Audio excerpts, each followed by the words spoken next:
उपादय कृष्णदृष्टाय भूतले श्रीमते भक्तिवेदान्त स्वामिने नामिने नमस्ते सरस्वतीदेवे गौरवाणी प्रचारिणे निर्विशेष शून्यवादे पश्चात्देशधारिणे पंचकल्पतरुश्च कृपाशान्तिभ्येव च कृतानां पावनेभ्यो वैष्णवेभ्यो नमो नमः। नमो महावदनाय कृष्ण प्रेमपरायते कृष्णाय कृष्ण चैतन्यनाय गौरवश्री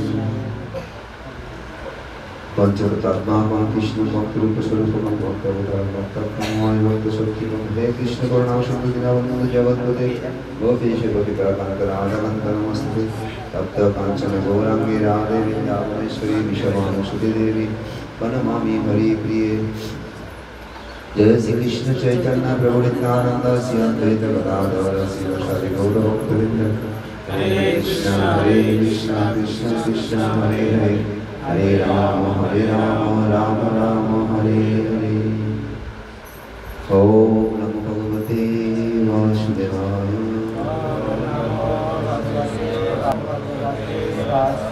नारायणं नमस्कृतं नरं चैव नरोत्तमं देवीं सरस्वतीं व्यासं ततो जयमुदीरये। मुखं करोति वाचालं पङ्गुं लङ्घयति गिरिं यत्कृपातमहं वन्दे श्रीगुरुदिनतारिणं श्रीचैतन्येश्वरं परमानन्दमाधवं। हरि ओम तत्सत्। हरे कृष्ण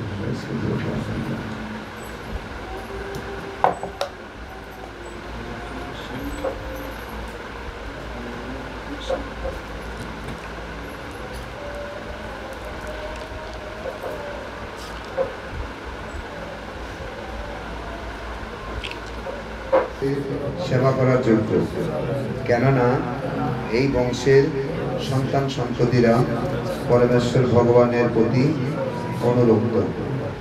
আপনিও এই পরিবারে জন্মগ্রহণ করেছেন, কিন্তু অত্যন্ত আশ্চর্যের বিষয় যে আপনার প্রয়াসের ফলে পরমেশ্বর ভগবান অপ্রাকৃত লীলাসমূহ প্রতিক্ষণ নবায়মানভাবে আস্বাদনযোগ্য হয়েছে। মৈত্রীয় মহর্ষি মৈত্রী বিদুরকে ধন্যবাদ জানিয়েছিলেন এবং তার বংশের মহিমা উল্লেখ করে তার প্রশংসা করেছিলেন। পুরু বংশ ভগবত ভক্ত পরিপূর্ণ ছিল এবং তাই তা অত্যন্ত যশস্বী ছিল। যেহেতু তারা নির্বিশেষ ব্রহ্ম বা অন্তর্যামী পরমাত্মার প্রতি আসক্ত না হয়ে সরাসরি পরমেশ্বর ভগবানের প্রতি আসক্ত ছিলেন, তাই তারা ভগবান এবং তার শুদ্ধ ভক্তদের সেবা করার অধিকারী ছিলেন। যেহেতু বিদুর ছিলেন সেই বংশের একজন সন্তান, তাই তিনি স্বাভাবিকভাবে ভগবানের নিত্য নতুন মহিমা প্রচারে যুক্ত ছিলেন। বিদুরের মতো যশস্বী ব্যক্তির সঙ্গ লাভ করে মৈত্রীয় আনন্দিত হয়েছিলেন। তিনি বিদুরের সৎসঙ্গ পরম বাঞ্ছনীয় বলে মনে করেছিলেন, কেননা এই প্রকার সঙ্গের প্রভাবে ভগবত ভক্তির সুপ্ত প্রবৃত্তি অচিরে জাগরিত হয়।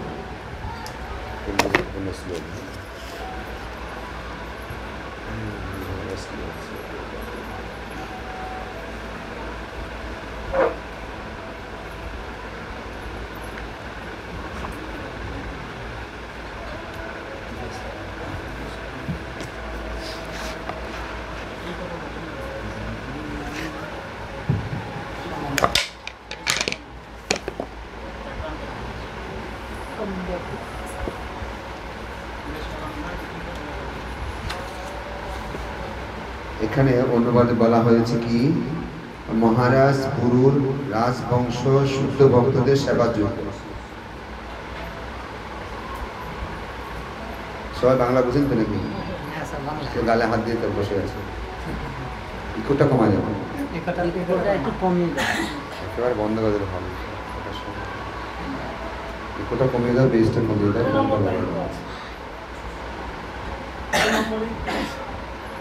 हरे कृष्ण कृष्ण कृष्ण हरे राम राम राम हरे हरे हरे कृष्ण कृष्ण कृष्ण हरे हरे।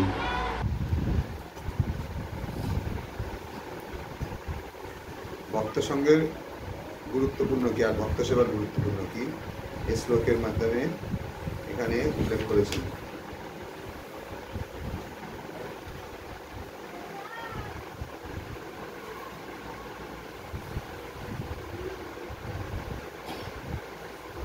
বিদুর যখন হস্তিনাপুর ছেড়ে চলে গিয়েছিলেন তখন তিনি মৈত্রী ঋষির সঙ্গ লাভ করেছিলেন। তখন মৈত্রী ঋষির কাছ থেকে তিনি ভাগবত কথা শ্রবণ করতে গিয়েছেন। তখন মৈত্রী ঋষি বিদুরকে বলছেন যে পুরু বংশ মানে আপনার যে বংশ জন্ম হয়েছে সেই পুরো বংশ ভগবত ভক্তদের সেবা করার যোগ্য।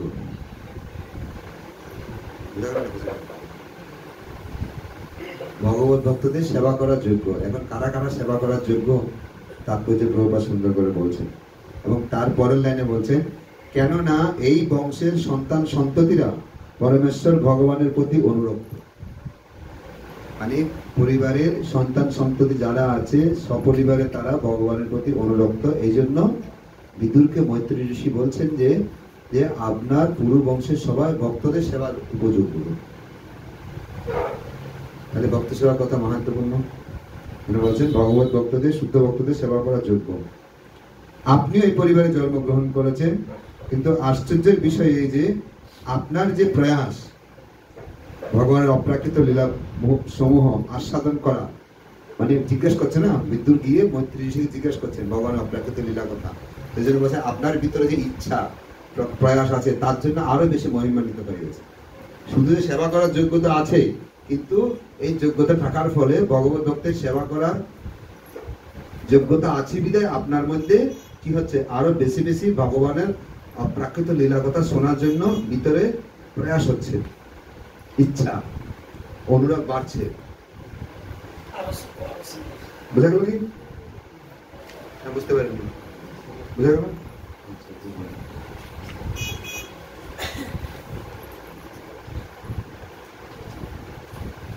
এখানে প্রভুপাদ বলছেন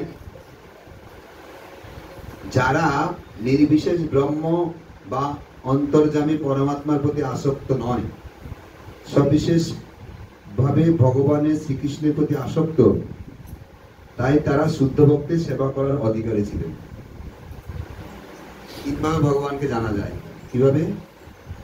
ব্রহ্ম উপলব্ধি, পরমাত্মা উপলব্ধি, আর একটা হচ্ছে সরাসরি ভগবান উপলব্ধি।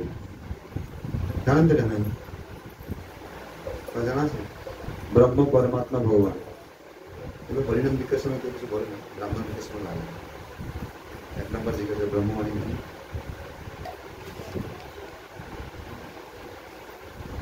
এবার একদম বক্তা গুরু মহারাজের কাছে এসেছিল, বলছে ব্রাহ্মণ দীক্ষার জন্য এসেছিল, বলছে বলো ব্রহ্ম মানে কি?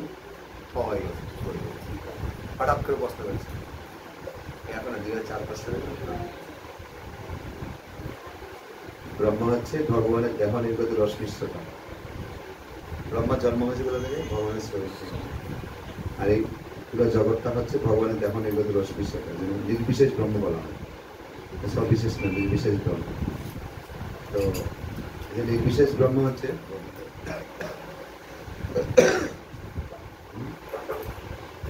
ভগবানের দেহ নির্গত রস মিশ্রতা।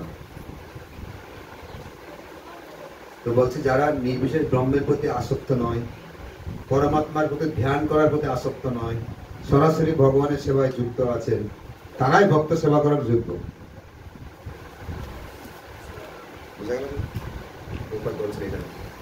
যেহেতু তারা নির্বিশেষ ব্রহ্ম অন্তর্যামী পরমাত্মার প্রতি আসক্ত না হয়ে সরাসরি পরমেশ্বর ভগবানের প্রতি আসক্ত ছিলেন, তাই তারা ভগবান এবং তার শুদ্ধ ভক্তদের সেবা করার অধিকারী ছিলেন।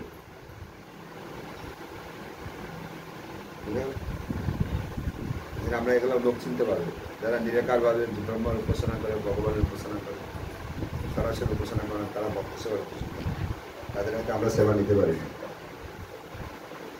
তাদেরকে আমরা সেবায় নিযুক্ত করতে পারি। আরেক সেবাই ইনডাইরেক্টলি করা যায় ধীরে ধীরে। সেটা মহাপুর এসে আর একটু স্মরণ করে দিয়েছে সবাইকে যুক্ত করার জন্য।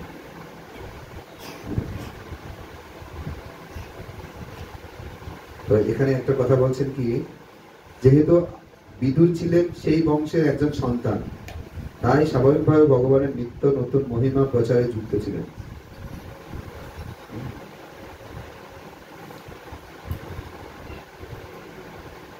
এবার চিন্তা করেন, বিদুর ওখানে শ্রবণ করতে গিয়েছে, আর বিদুরের সঙ্গ পেয়ে মৈত্রী ঋষি খুব আনন্দ পেয়েছে যে আমি একজন ভালো শ্রোতা পেয়েছি।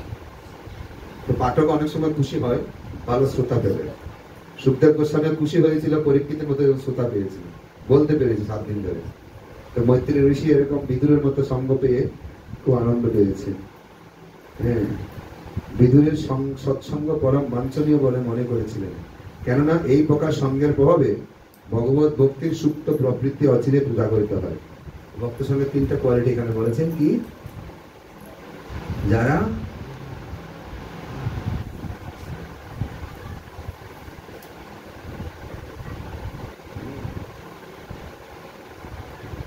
ভগবত ভক্তের সেবা করবে, তাদের মধ্যে ভগবানের কথা শ্রবণ করার প্রতি আসক্তি জন্ম। আমাদের নববিধা ভক্তির মধ্যে প্রথমটা কি আছে? কি আছে নববিধা ভক্তির মধ্যে? আদর্শমন, শ্রবণ। তো শ্রবণটা কিভাবে আসবে এই কথাটা এখানে বলছেন। যখন আমরা ভক্ত সেবা করব, হ্যাঁ, তখনই আমাদের মধ্যে ভাগবত কথা শ্রবণ করার জন্য আর রুচি বাড়বে। এজন্য বলা হয়েছে কি, ভগত সেবা পরম সিদ্ধি প্রেমলতিকার মূল। ভগবানের ভক্তের যত সেবা করবো আমরা, তত বেশি ভগবানের কথা শোনার প্রতি আগ্রহ হবে, আর যত আগ্রহ বাড়বে তত আসক্তি বাড়বে। এরকম কোনো প্রমাণ আছে কি? ভাগবত কথা শুনতে শুনতে আসক্তি বাড়ছে ভগবানের প্রতি, পরে সুইসাইড করতে গিয়েছিল, জানেন তো ভাই? নারদ মুনির কাছ থেকে ভগবানের কথা শুনে রুক্মিণী দেবী তার প্রেমে পড়ে গেছে। তখন যখন অন্য জায়গায় বিয়ে দিবে, তখন চিঠি লেখছে কৃষ্ণকে, তুমি না আসলে আমি সুইসাইড করবো। মনে পড়ছে কি করে ভালোবাসাটা হলো? শুনে। আমাদের ভালোবাসাটা কি করে হবে? শ্রবণ করলে। কৃষ্ণের প্রতি ভালোবাসা শ্রবণ করলে হবে। দিদির স্লোগান দিলে, দাদার স্লোগান দিলে কৃষ্ণের ভালোবাসা আসবে না, আসবে কি? এজন্য প্রভুপাদ বলছে স্লোগানে যেও না, কেবল হরি কথা কও, হরি গুণ গাও, হরি নাম হলো সদা মাত্র। কৃষ্ণের কথা বলো, কৃষ্ণের কথা শ্রবণ করো, নাকি? আছে এই জগৎ থাকবে, কিন্তু আমাদের তো এই জগৎ থাকলে হবে না। কারাগারের মধ্যে যুদ্ধ করে এখান থেকে লাভ কি? ওখান থেকে বেরোনোর রাস্তা বার করতে হবে। এই জন্য শ্রবণে আসক্তি ছিল। প্রভুপাদ বলছেন কি, যাদের শ্রবণ করার প্রতি আসক্তি জন্মেছে, সেটা হচ্ছে ভগবত ধামে যাওয়ার প্রথম যোগ্যতা।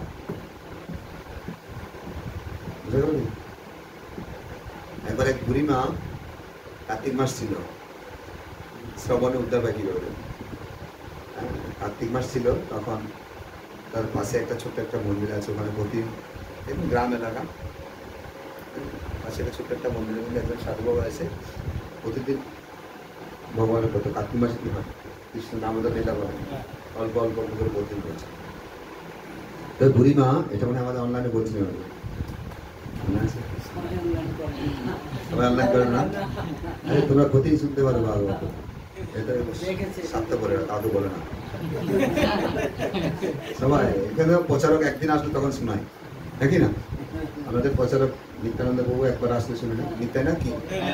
তো ও আসলে 1 মাসে বা 2 মাসে একবার আসে, তখন শোনায়। তারপরে এখন প্রতিদিন তো হরি বল, বুঝুন, এই যে প্রতিদিন শুনতে পারি, সকালে বিকালে প্রতিদিন শুনে ভালো এটা।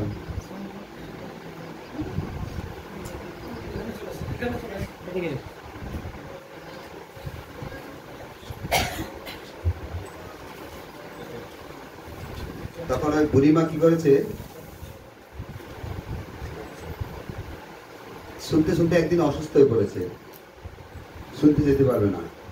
তো এখন কি করবে? এখন তার মন ছটফট করছে। যেদিন লাস্ট শুনেছে সেদিন হচ্ছে কি, মা যশোদা কৃষ্ণকে কোল থেকে রেখে দুধ বাঁচাতে গিয়েছে, আর সেখান থেকে এসে মা যশোদা কৃষ্ণকে লাঠি নিয়ে দৌড়াচ্ছে ধরার জন্য। সে দধি বানটা ভেঙে দিয়েছে, এটুকুই লাস্ট। এখন দৌড়াচ্ছে লাঠি নিয়ে। তারপরে কি হলো? এখন ও তো যেতে পারছিল, ওর মন ছটফট করছে, কিভাবে শুনবে? তখন ওর বাড়িতে নাতনি আছে, একটা ছোট নাতনি, তার মতো হবে, ওকে সুন্দর করে বলছে, আমি তোকে এই খাওয়াবো, চকলেট খাওয়াবো, এ খাওয়াবো, তুই শুধু যাবি, যা যা শুনবে আমাকে এসে বলবি, আমি তো যেতে পারছি না। কি কারে বস বানাইছে? নাতনিকে। নাতনিকে পাঠাবে, আর নাতনি আসবে, তার জন্য খাবার রেডি করে রাখবে। ওটা খাওয়ার লোভ দেখিয়ে ওটা শুধু বলছে তুই গিয়ে সামনে বসবি, শুনবি আর আমাকে বলবি। শ্রবণে আসক্তি, বুঝে গেল? তারপরে বুড়িমা এভাবে নাতনিকে বস বানিয়েছে। তারপর দিন ঠিক বিকেল 5টা বাজে তাকে পাঠিয়ে দিয়েছে ওই যেখানে মন্দির আছে সেখানে। সে গিয়েছে, ওখানে শুনেছে, আর এদিকে ছটফট হচ্ছে, কি হলো আমার গোপালের, মা জলটা মানলো নাকি, ধরে ফেললো নাকি, এটা চিন্তা করছে। তারপরে ও নাতনি গিয়ে ওখানে গিয়ে পাঠকের সামনে গিয়ে বসেছে। পাঠক জিজ্ঞেস করছে, বলছে তো ঠাম্মা কোথায়?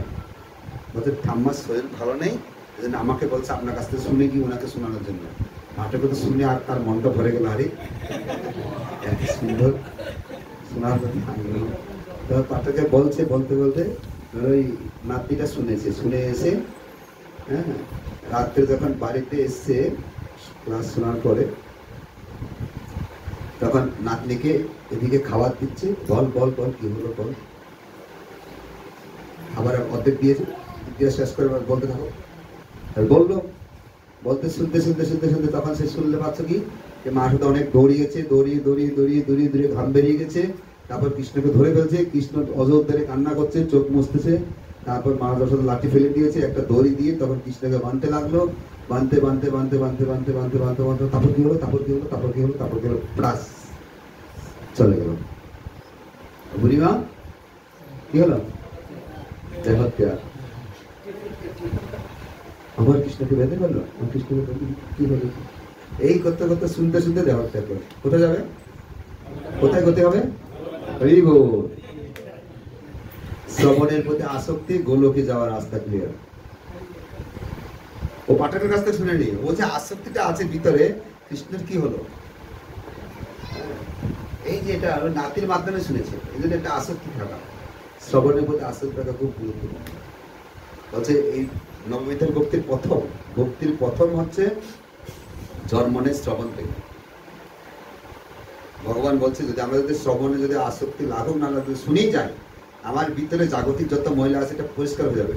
তারপরে আস্তে আস্তে শ্রবণের প্রতি রুচি, নিষ্ঠা, রুচি, আসক্তি চলে আসে।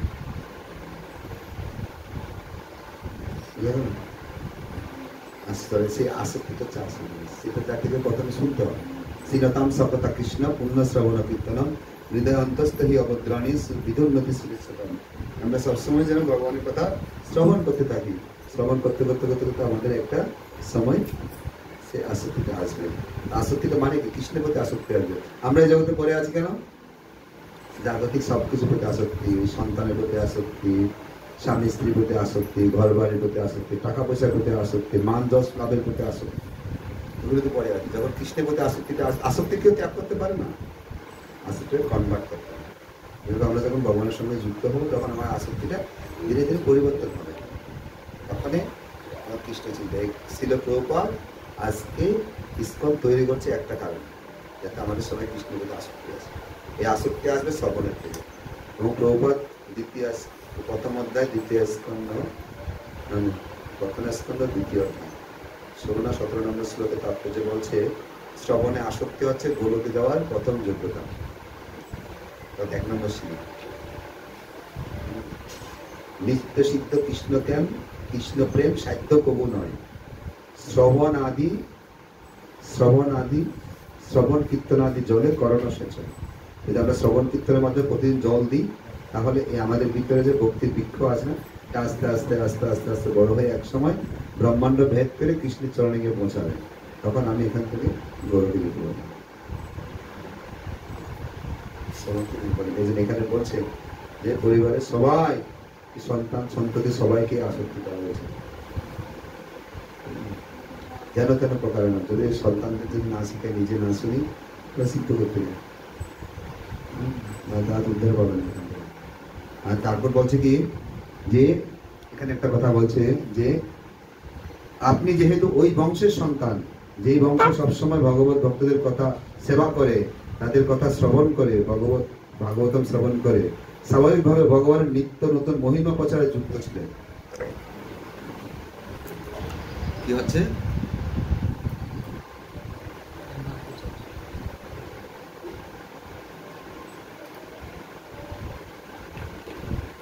নতুন মহিমা প্রচারে যুক্ত থাকতে হবে।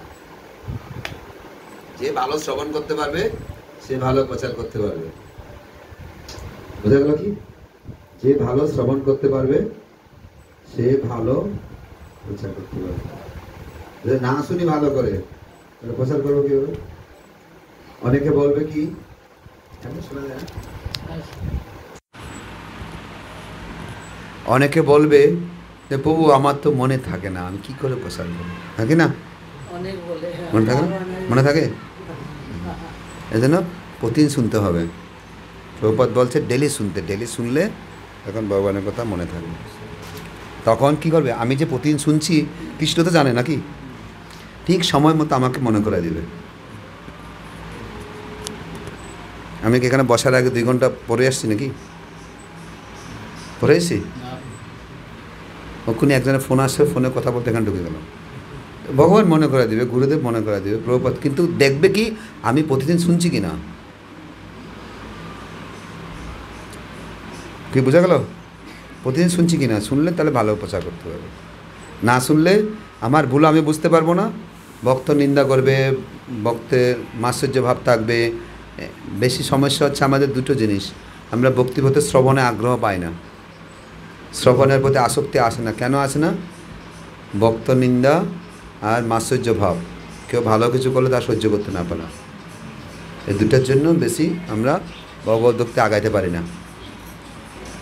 শোনার আগ্রহ থাকবে না, রুচি থাকবে না। ওই শোনার থেকে আমার অন্য কাজের প্রতি মনটা বেশি যাবে, অন্য কাজের প্রতি ইম্পর্টেন্স বেশি, শ্রবণে ইম্পর্টেন্স দিবে না বেশি। কেন দিবে না? ওই অপরাধ, বৈষ্ণব নিন্দা দেখে, দোষ দেখে বেশি, এগুলো থেকে দূরে থাকবে। ভক্তি সিদ্ধান্ত সরস্বতী ঠাকুর প্রভুপাদ বলছে ভক্ত অভক্ত কারো দোষ দেখবে না। তুমি যে অভক্তের দোষ দেখছ, ও তো ভগবানের সন্তান, এ তো সন্তান স্বীকার করেছে, দাস স্বীকার করেছে। ও স্বীকার করেনি, কিন্তু ও তো দাস, ও স্বরূপ তো কৃষ্ণের নিত্য দাস, ও তো বৈষ্ণব।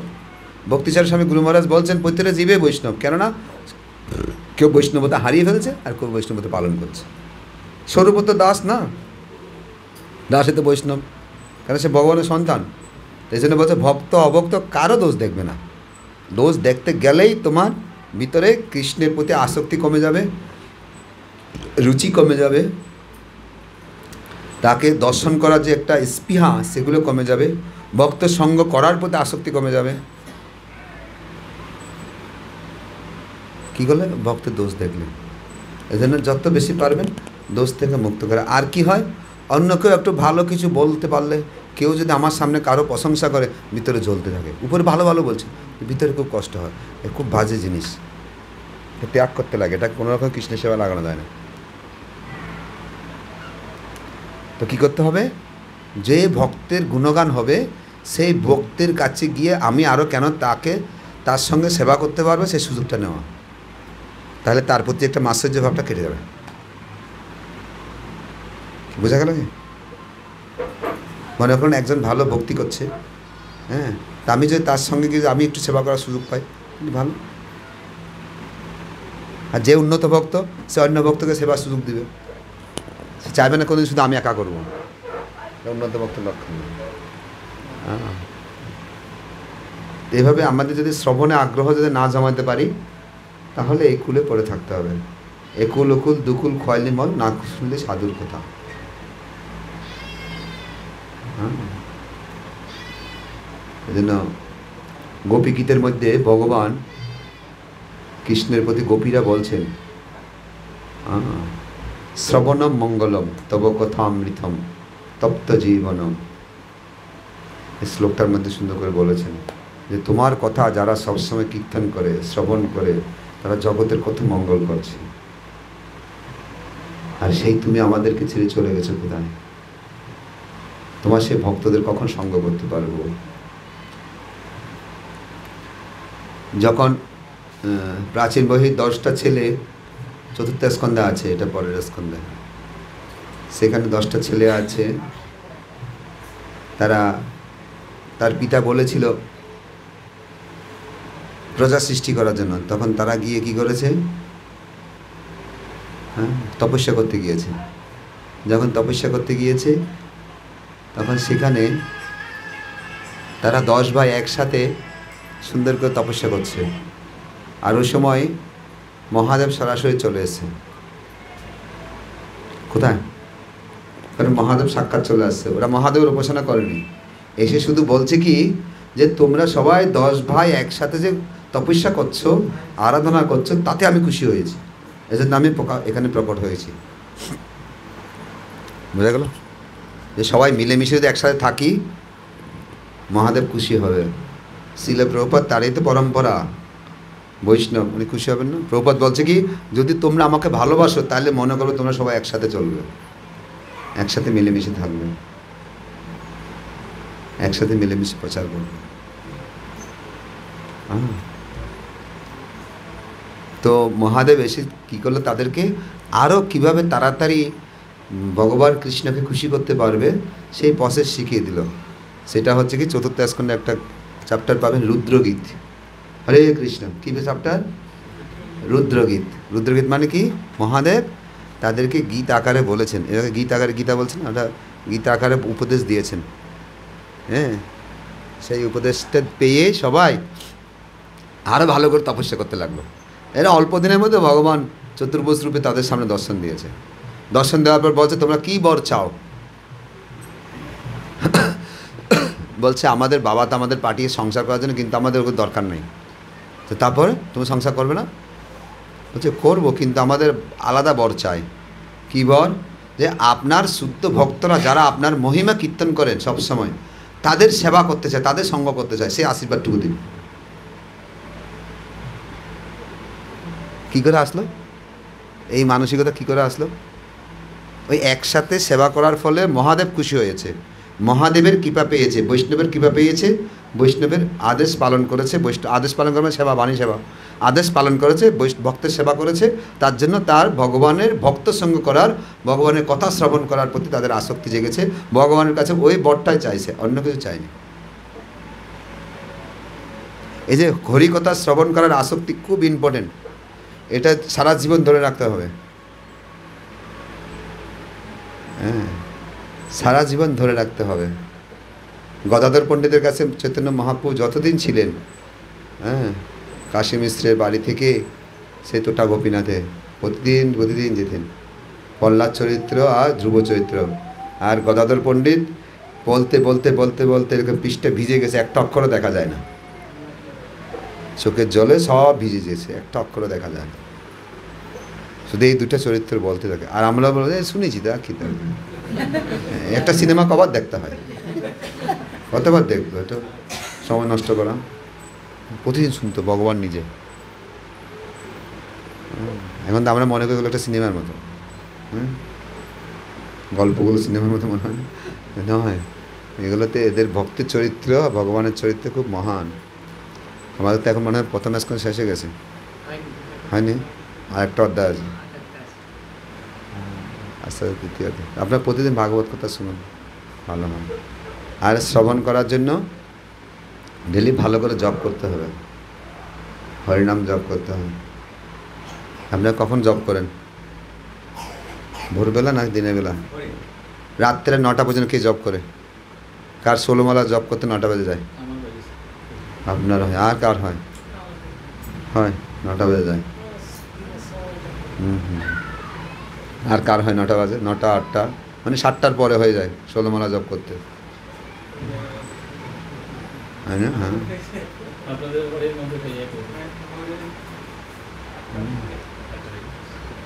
এই জন্য চেষ্টা করবেন রাত্রে তাড়াতাড়ি ঘুমাতে, আর ভোরবেলা ঠিক 3টা থেকে 3:30 উঠে যাবেন।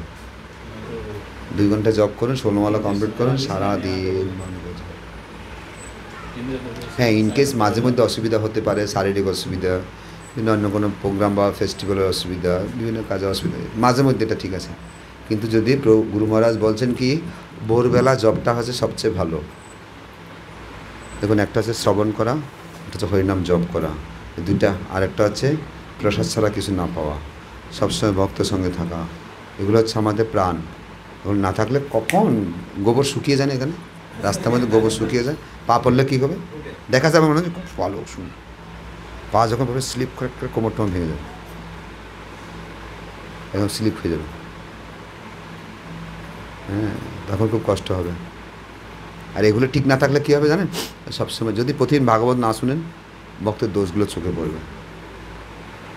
এখন পরে চোখে দোষ চোখে পড়ে, প্রতিদিন ভাগবত শুনছে, জানি আমি ডেলি শুনতেছি, আজকে ভুলে গেলে কালকে সকালে মনে করাই দিবে, ভাগবত মনে করাই দিবে। তো প্রতিদিন ভাগবত শ্রবণ করলে কি হবে, দেখো আমার যে ভক্তের, আমাদের স্বাভাবিক প্রবৃত্তি, কলি দোষ নিধি আজন, দোষ দেখাটা স্বাভাবিক, এটা থেকে বাঁচবো কীভাবে?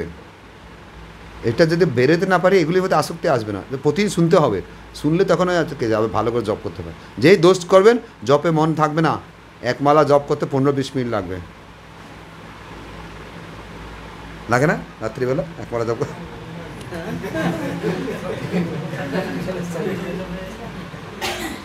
হ্যাঁ, এই জন্য সকাল সকাল জপ করলে ভালো, যত তাড়াতাড়ি পারেন।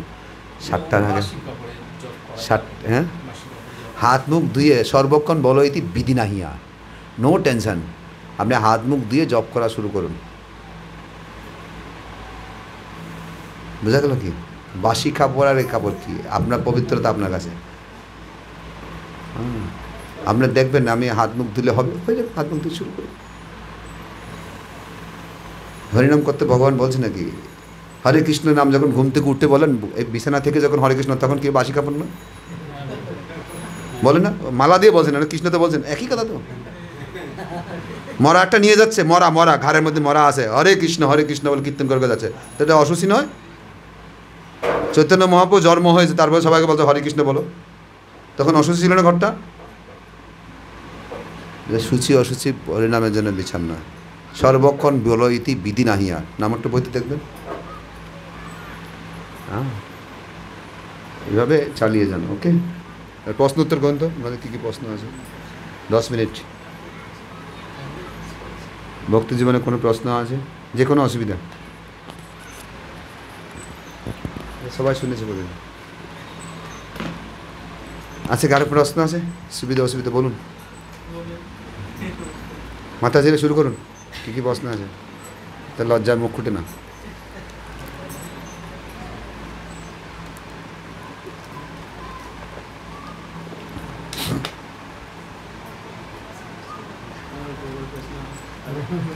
বলুন বলুন বলুন বলুন বলুন, লস হয়ে যাবে আপনাদের, এখন উঠে যাবো আমি।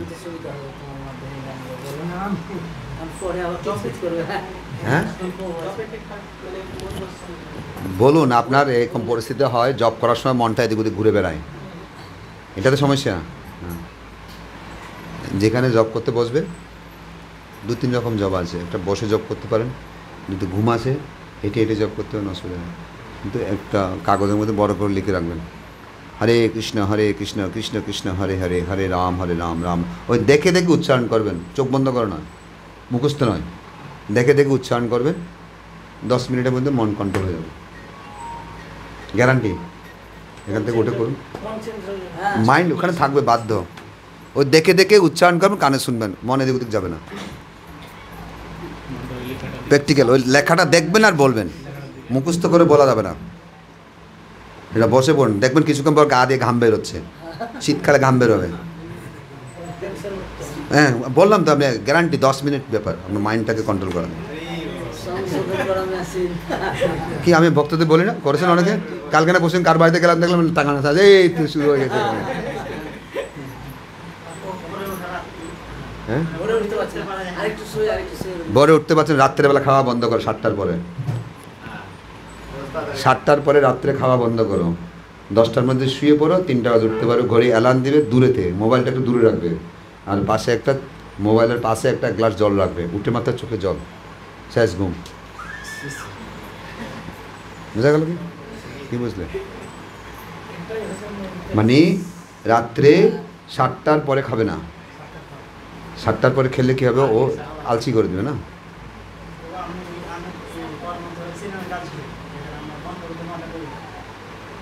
হ্যাঁ